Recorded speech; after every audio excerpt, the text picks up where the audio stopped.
5 ನಿಮಿಷದೊಳಗಡೆ ಒಂದು ಪನ್ನೀರ್ ರೆಸಿಪಿ ಮಾಡೋದು ಹೇಗೆ ಅಂತ ನಾವಿವತ್ತು ತಿಳ್ಕೊಳ್ಳೋಣ ಬನ್ನಿ.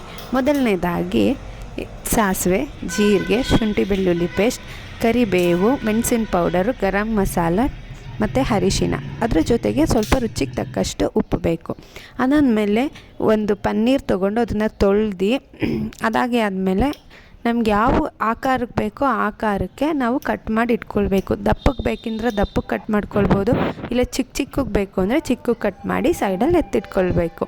ಅದಾದ ನಂತರ ಸ್ಟವ್ ಹಚ್ಬಿಟ್ಟು ಅದಕ್ಕೊಂದು ಬಾಣಲಿ ಅಥವಾ ಏನಿರುತ್ತೆ ಪ್ಯಾನ್ ಅದೇನು ಇಟ್ಬಿಟ್ಟು 1-2 ಸ್ಪೂನ್ ತುಪ್ಪ ಹಾಕಬೇಕು. ತುಪ್ಪ ಬೇಕಿದ್ರೆ ತುಪ್ಪ ಹಾಕ್ಬೋದು, ಇಲ್ಲಾಂದರೆ ಎಣ್ಣೆ ಇದ್ದರೆ ಎಣ್ಣೆ ಹಾಕ್ಬೋದು. ತುಪ್ಪ ಹಾಕಿದ್ರೆ ರುಚಿ ಚೆನ್ನಾಗಿ ಬರುತ್ತೆ ಅಂತ ತುಪ್ಪ ಹಾಕ್ತೀವಿ. ಅದಾದಮೇಲೆ ಸಾಸಿವೆ ಹಾಕಬೇಕು. ಸಾಸಿವೆ ಹಾಕಿ ಆದಮೇಲೆ ಅದು ಸ್ವಲ್ಪ ಚಿಟಪಟ ಅಂತ ಸೌಂಡ್ ಬರೋವರೆಗೂ ನಾವು ಸ್ವಲ್ಪ ಕಾಯಬೇಕು. ಅದಾಗಿ ಆದಮೇಲೆ ಸೌಂಡ್ ಬರ್ತಾ ಇದ್ದ ತಕ್ಷಣ ನಾವೇನು ಮಾಡಬೇಕಂದ್ರೆ ಪನ್ನೀರನ್ನ ಹಾಕಬೇಕು. ಪನ್ನೀರನ್ನ ಹಾಕಿ ಅದನ್ನು ಸ್ವಲ್ಪ ಕೈ ಬಾಡಿಸ್ತಾ ಇರಬೇಕು, ಆಯಿತಾ. ಕೈ ಬಾಡಿಸಿಲ್ಲ ಅಂದರೆ ಏನಾಗಿಬಿಡುತ್ತೆ, ಅದು ಸೀದೋಗೋ ಚಾನ್ಸಸ್ ಇರುತ್ತೆ. ಅದರಿಂದ ನಾವು ಚಿಕ್ಕನೇ ಉರಿಯಲ್ಲಿ ಬೇಯಿಸ್ಕೊಳ್ಳೋದು ತುಂಬಾ ಒಳ್ಳೆಯದು. ಅದಾಗಿ ಆದಮೇಲೆ ಒಂದು ಸ್ವಲ್ಪ ಬೆಂದಿದೆ ಅಂತ ನಮಗೆ ಗೊತ್ತಾಗ್ತಾ ಇದ್ದಂತೆ ನಾವೇನು ಮಾಡಬೇಕು, ಜೀರಿಗೆ ಮತ್ತು ಕರಿಬೇವು ಮತ್ತು ಶುಂಠಿ ಬೆಳ್ಳುಳ್ಳಿ ಪೇಸ್ಟ್ನ ಹಾಕ್ಕೊಳ್ಬೇಕು. ಜೀರಿಗೆನ ನಾವು ಮುಂಚೆನೇನೂ ಹಾಕೋಬೋದು, ಆದರೆ ಏನಾಗುತ್ತೆ ಅಂದರೆ ಸಾಸಿವೆ ಜೊತೆಗೆ ಜೀರಿಗೆ ಸೀದೋಗಿಬಿಡೋ ಚಾನ್ಸಸ್ ಇರುತ್ತೆ. ಯಾಕಂದರೆ ಜೀರಿಗೆ ಬೇಗ ಬೇಯುತ್ತೆ, ಅದು ಸೀದೋಗುತ್ತೆ. ಅದರಿಂದ ನಾವು ಸ್ವಲ್ಪ ಪನ್ನೀರ್ ಬೆಂದಾದ್ಮೇಲೆ ಹಾಕ್ಕೊಂಡ್ರೆ ತುಂಬ ಒಳ್ಳೆಯದಾಗತ್ತೆ. ಅದಾದಮೇಲೆ ಕರಿಬೇವು ಅಷ್ಟೇ, ಅದ್ರ ಫ್ಲೇವರ್ ಇನ್ನೂ ತುಂಬ ಚೆನ್ನಾಗಿ ಅದು ಎಳ್ಕೊಳ್ಳುತ್ತೆ. ಅದಾಗಿ ನಂತರ ಶುಂಠಿ ಬೆಳ್ಳುಳ್ಳಿ ಪೇಸ್ಟಲ್ಲಿರೋ ಹಸಿ ವಾಸನೆ ಹೋಗೋವರೆಗೂ ಚೆನ್ನಾಗಿ ಕೈಯಲ್ಲಿ ಆಡಿಸ್ತಾ ಇರಬೇಕು, ಇಲ್ಲ ಅಂದರೆ ಅದು ತಳ ಹತ್ಬಿಡುತ್ತೆ.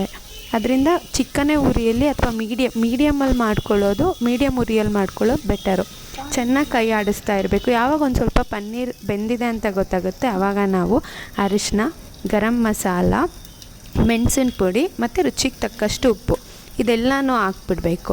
ಸಪ್ರೇಟಾಗೂ ಹಾಕ್ಕೊಳ್ಬೋದು, ಆದರೆ ಒಂದೇ ಸತಿಗೆ ಹಾಕ್ಕೊಂಡ್ರೆ ಎಲ್ಲಾದರೂ ರುಚಿ ಇನ್ನೂ ಚೆನ್ನಾಗಿ ಎಳ್ಕೊಳ್ಳುತ್ತೆ ಪನ್ನೀರು. ಅದರಿಂದ ಎಲ್ಲನೂ ಚೆನ್ನಾಗಿ ಹಾಕ್ಬಿಟ್ಟು ಕರೆಕ್ಟಾಗಿ ರುಚಿ ಎಲ್ಲ ನಾವು ನೋಡಿಕೊಂಡು ಅದನ್ನು ಹಾಕ್ಬಿಟ್ಟು ಬಾಡ್ಸೋಕ್ಕೆ ಸ್ಟಾರ್ಟ್ ಮಾಡಬೇಕು.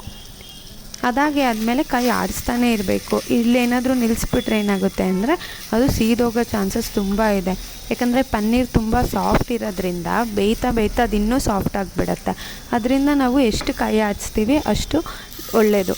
ಯಾವಾಗ ಅದು ಇನ್ನೇನು ಆಗ್ತಾ ಇದೆ ಅಂತ ಗೊತ್ತಾಗುತ್ತೆ ಆವಾಗ ಏನು ಮಾಡಬೇಕು, ನಾವು ತುಪ್ಪ ಹಾಕ್ಕೊಳ್ಬೇಕು. ಒಂದು ಸ್ವಲ್ಪ ಏನಕ್ಕೆ ತುಪ್ಪ ಹಾಕ್ಕೊಳ್ಬೇಕು ಅಂದರೆ ಅದು ರುಚಿನ ಇನ್ನೂ ಚೆನ್ನಾಗಿ ಕೊಡುತ್ತೆ. ಯಾಕಂದರೆ ಮಸಾಲ ಎಲ್ಲ ಹಾಕಿರ್ತೀವಿ, ಅದ್ರ ಮೇಲೆ ಇನ್ನೊಂದು ಸಲ ನಾವು ಸ್ವಲ್ಪ ತುಪ್ಪ ಹಾಕೋದ್ರಿಂದ ಅದು ಇನ್ನೂ ಚೆನ್ನಾಗಿ ಎಲ್ಲನೂ ಇಟ್ಕೊಂಡು ಎಲ್ಲದಕ್ಕೂ ಸಮನಾಗಿ ಮಸಾಲ ಸ್ಪ್ರೆಡ್ ಆಗುತ್ತೆ.